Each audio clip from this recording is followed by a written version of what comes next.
Bill Belichick is taking a major stand, saying Monday he will not be accepting the Presidential Medal of Freedom that Donald Trump planned to present to him on Thursday. Bill releasing the following statement.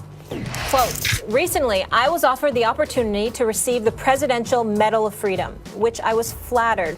But out of respect for what the honor represents and administration for prior recipients, subsequently, the tragic events of last week occurred and the decision has been made not to move forward with the award. Wow, wow, wow, wow. Max, what is your reaction to Bill Belichick drawing that line in the sand? Well, it's very good that he drew that line.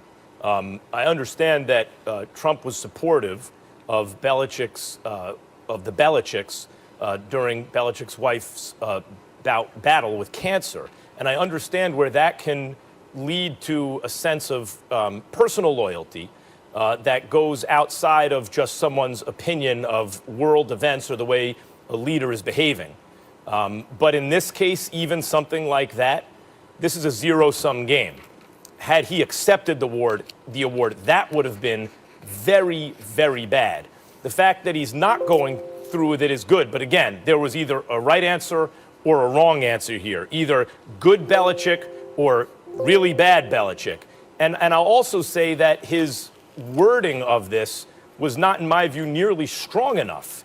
He kind of couched it in neutral terms. The fact is, as is obvious, Trump, set the date of a mob scene and then directed the mob scene over to the Capitol building. And they were insurrectionists, and it was one of the darkest days in the history of our republic. I don't think you can accept a medal from that guy right now if you're Belichick. And while I commend him for ultimately doing the right thing, Stephen A., I wish he would have been a little more forceful in his phrasing. Well, listen, he could have been a bit more forceful in his phrasing, but there are multiple ways to skin a cat, per se, and everybody's not the same. As a black man and as a member of the African-American community in this nation, there have been many, many situations, a multitude of times where as black people, we wished that there were others who were a bit more outspoken, a bit more vociferous in their language, in their speech, and would attack a particular issue with the level of vigor that some of us would have as well. But everybody's not that way. Bill Belichick is not that way. And so we have to respect that and appreciate where he's coming from. We got the message. We understand what he was saying. In light of what had transpired last week in the nation's capital, at the U.S. Capitol, it was an absolute disgrace. We know where I stand on the record. The president did that. He instigated that situation because I watched his entire speech. I'm not talking about all the other things that he did that people like yourself and others may lament ad nauseum. I'm talking strictly about the speech that he gave prior to those folks walking over to the U.S. Capitol and conducting themselves in the heinous fashion that they conducted themselves in. Bill Belichick alluded to that. He sent that message.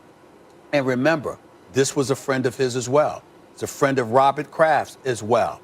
You see a whole bunch of folks that were friends with Donald Trump that really want no parts of him right now. They're not going to advertise it. They're not going to articulate it to the masses. They're not going to get into the weeds of that particular situation or as it pertains to their relationship with him.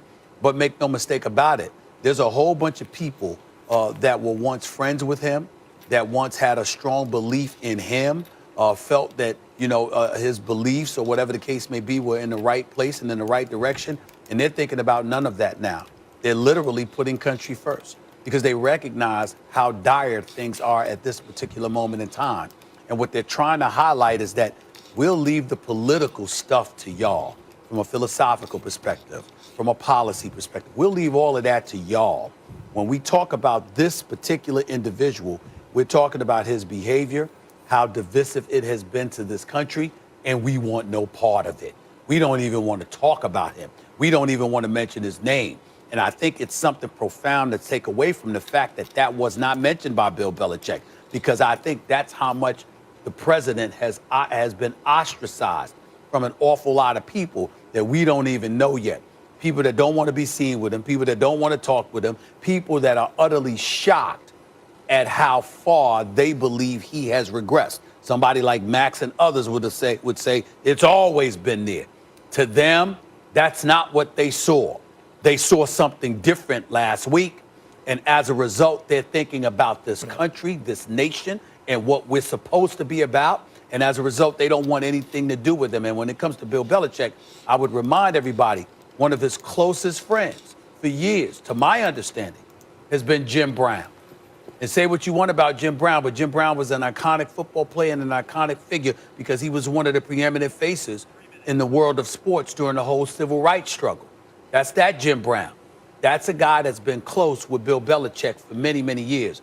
And most people who know Bill Belichick speak to his character. They don't, him with the media and all that, that's a different ballgame.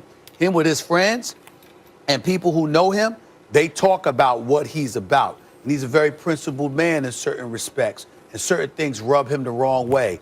And last week clearly did. Well, I do want to give Belichick credit for making the right choice here. But there was no other choice to be made by anyone with any shred of decency.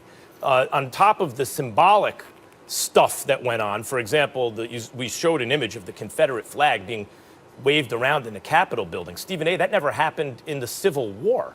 But That's that right. happened, a couple days ago. There's that symbolism. Also, a cop was beaten to death by that mob.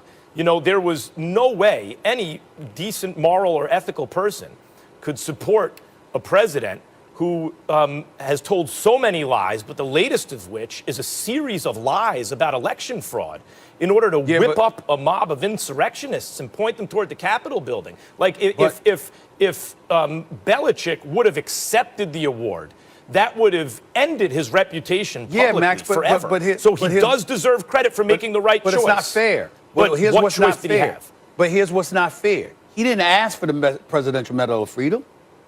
I mean, the invitation came his way, and he said no. Now, if it was something he sought, that would be different. But I don't think that we should be looking at it and saying, well, what does he want, a cookie? He made the right decision because he really had no choice. He had no choice. Well, guess what? He didn't ask for it. I mean, the point is it was presented to him. And I'm saying that as a result of that, I don't feel that this particular instance for his unwillingness to show up there and accept such an honor, he's saying, no, it's not an honor. I don't want to be a part of this because he didn't seek it out. He didn't ask for it. So I don't think this is something to critique him over. I'm with that. I'm with that. And at the end of the day, particularly in these times, I don't like people who say, but what about this person who enabled and that person who did this? And what about if you make the right decision at the end of the day, you do deserve credit and the person should get credit. Yeah. I would just like to temper the enthusiasm with which we give that credit to Belichick in this instance. He absolutely did the right thing. I don't see anybody but the wrong thing here would have been unthinkable. We're just discussing it. Nobody's enthusiastic. Yeah. We ain't waving but pom-poms and cheering and having a parade line. Yeah, excuse me, but as far as enthusiasm and elaborating, that's never been Bill Belichick's style. So he's always been principled. He made his point in few words, and he did the same thing here. We'll leave it there. Great discussion, fellas, as always. But let's switch gears to the Cowboys. What did Dallas do yesterday that has us remembering this infamous onside kick coverage by the Falcons in Big D? We'll explain coming up in the second hour First Take.